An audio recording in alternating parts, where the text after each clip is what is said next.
জুবিন দাৰ ৩টা গুণ গাত যদি অলপো সোমোৱাই ল'ব পাৰোঁ জুবিন দাই বিচৰা সোণৰ অসমখন গঢ়ি তুলিব পাৰিম। ৩ নম্বৰ, জুবিন দাই শিকাই থৈ গ'ল অসমবাসীক যে মাত মাতিবলৈ স্পষ্টভাৱে ক'বলৈ যিটো আমি ভয় কৰোঁ। জুবিন দাই হিন্দী গান গাব লওঁতে বাধা দিছিল, কিন্তু তেওঁ কৈছিল মই গামেই। তেওঁ ফাংচনত গান গাব মন নগ'লে আজি মোৰ গান গাব মন নাই বুলি এৰি থৈও আহিছিল।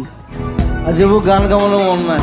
জুবিন দাৰ মন গ'লে কাম কৰে। আচলতে কোনোবাই যে হেৰাছমেণ্ট দি কাম কৰিব ক'ব সেইটোকে কৰিব সেইটো নহয়। জুবিন দাই নিজৰ মতে চলে।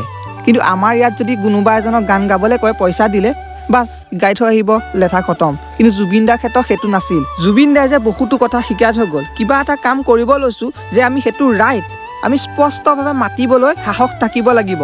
কাৰোবাৰ ট্ৰলৰ বাবে আমি তল পৰি গ'লে নহ'ব। নাম্বাৰ 1 আৰু 2টো বেষ্ট হৈছে। আপোনালোকে নেক্সট ভিডিঅ' এটা মই দি থোৱা আছে পাৰ্ট 1, সেইটো গৈ চাব এবাৰ। জুবিন দাক কি বুলি ক'ব কয় জানেনে?